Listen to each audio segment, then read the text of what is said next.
우리를 조명한 기사들이 쏟아지는 요즘입니다. 개인적으로는 소개하고 싶은 외신들이 많지만 물리적인 시간이 안 된다는 점이 안타까울 정도입니다. 아무튼 최근의 사태에서 가장 주목받는 국가는 바로 우리와 이탈리아. 그도 그럴 것이 초기 전개 양상에서는 두 국가가 매우 유사한 모습을 보였는데요. 영국의 로이터 통신에서 우리와 이탈리아를 비교 분석한 심층 기사를 얼마 전 내놨습니다. 제목은 특집 기사, 사망률과 대응 전술의 차이가 드러난 이탈리아와 한국.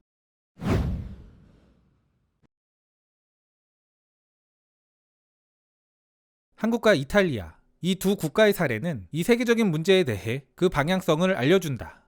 이탈리아는 처음 광범위한 테스트를 시작한 이후 방역 범위를 좁히는 선택을 했다. 장단이 있는 결정이었지만 다만 이런 방식은 확산 방향성을 가려낼 수 없었고 6천만 명의 이동을 제한해야 하는 결과를 가져왔다. 이탈리아에서 수천 마일 떨어져 있는 한국. 이곳에서도 비슷한 규모의 발발이 있었지만 그들은 전혀 다른 의사결정을 했다. 수십만 명의 사람들을 진단하고 스마트폰과 GPS 기술을 사용해 잠재적 위험군을 추적, 모니터링했다. 1월 말, 두 나라 모두에서 비슷한 시기에 첫 사례가 보고됐다. 이후 한국은 22만 명 이상을 검진한 후 약 8천 건의 확진자를 가려냈고 사망자를 100명 미만으로 유지시키고 있다. 이와는 대조적으로 이탈리아는 7만여의 테스트를 수행한 후 15,000건 이상의 사례를 발견했으며 1,000명이 넘는 사망자를 냈다. 역학자들은 이처럼 극도로 다른 결과가 나오는 것에서 중요한 통찰력을 배울 수 있다고 지적한다. 공격적이고 지속적인 테스트는 감염병 퇴치를 위한 강력한 도구라는 것이다. 워싱턴의 글로벌 개발센터 선임 연구원 제레미 씨. 그는 광범위한 테스트가 전제되어야 확산 양상과 수준을 더 잘 파악할 수 있습니다. 라고 말했다. 한국은 2만 명이 넘는 사람이 자가격리 중이고 그리고 일부 시설들은 폐쇄됐다. 그러나 지역 전체를 봉쇄하는 조치는 취하지 않았다. 또한 한국은 최대한 많은 정보를 대중에게 제공하기 위해 노력하고 있다. 그리고 매우 가벼운 증상자, 무증상 감염자까지 가려내기 위해 대규모 테스트 프로그램을 시작했다. 한국은 감염병에 대해서는 CCTV, 스마트폰, GPS 데이터, 입국 정보는 물론이고 신용카드 거래 내역까지 개인정보에 정부가 접근할 수 있는 권한이 있다. 이러한 권한과 정보를 활용해 노출 가능성이 있는 사람을 가려내고 필요할 경우 그들 모두를 테스트하는 것이다. 최근 외신들에서 꼭 언급하는 것들이 몇 가지 있는데요. 압도적인 진단 숫자와 더불어 드라이브스루, 디테일한 역학조사 방식은 빠지지 않고 등장합니다. 130명의 역학조사관이 스마트폰, 블랙박스 등을 활용해 이동 경로를 파악하고 미세한 세부 사항까지 체크하며 접촉자를 가려낸다. 그들의 목표는 감염자와 접촉한 모든 사람들을 가려내고 그들 모두와 연락해 테스트를 하는 것. 한국의 이 데이터 중심 시스템은 환자를 관리하는 데에도 유용하게 사용된다. 증상이 가벼운 사람은 병상이 준비될 때까지 스마트폰 앱을 통해 자가진단을 하면서 자가격리한다.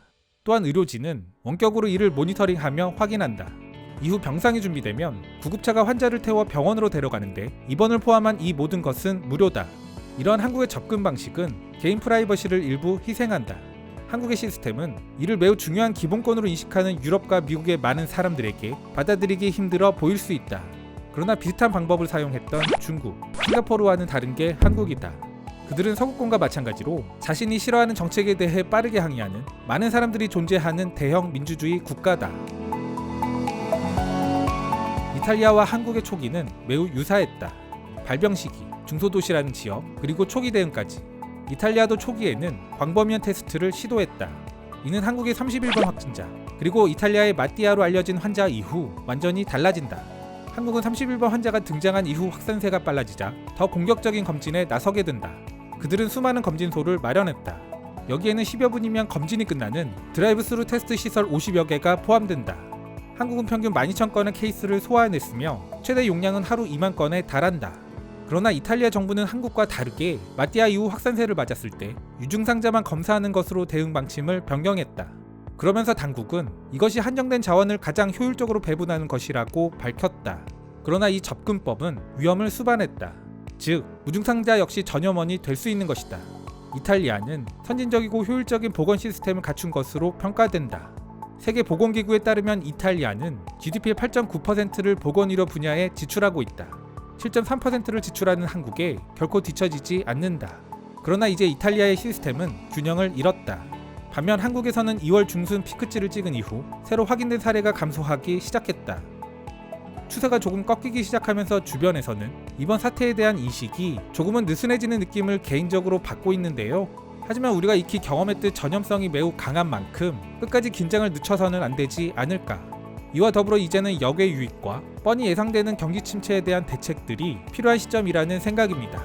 이번 사태 때문에 힘든 많은 분들 조금만 더 힘내셨으면 좋겠습니다. 이 또한 지나갈 테니까요.